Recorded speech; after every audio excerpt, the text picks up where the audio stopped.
UHulumeni okazwelonke owezifundazwe kanye noMasipala bakweleta uEskom isizumbulu sika-26 billion wamarandi. Amalungu ePhalamende atshelwe ukuthi kungenzeka ukuthi lesikweletu sikhulu kunalokhu okubhalwe phansi. Lokhu kuvele ngesikhathi iKomidi eliyinhlanganisela yoNgqongqoshe lethulela iPhalamende kanye nabanye abathintekayo umbiko walo ngalesikweletu seEskom. uEskom nonetyala eliqikelelwe kwi-450 billion randi akanamali ukwatyholwa nangododobala koqoqosho lweli. Omnye wonobangela bezingxaki zakwa-Eskom sisikweliti esikwelitwa ngoMasipala noHulumeni bamaphondo nokazwelonke.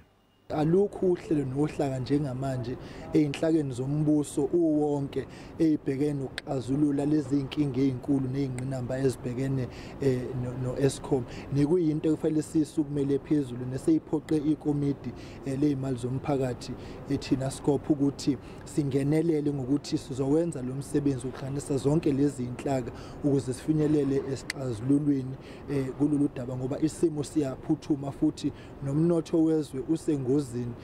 Umphathiswa uNkosazana Dlamini Zuma uthi uHulumeni uqwalasela indlela esisikweliti singabhatalwa ngazo. Ngicabanga ukuthi fanele sikhumbule phela ukuthi oMasipala bathenga ugesi kuEskom bese bewuthengisela umphakathi. Umphakathi mawungakhokhi uMasipala akanayo imali yokukhokhela uEskom. So imphakathi nayo ayibasize uMasipala ngokukhokha.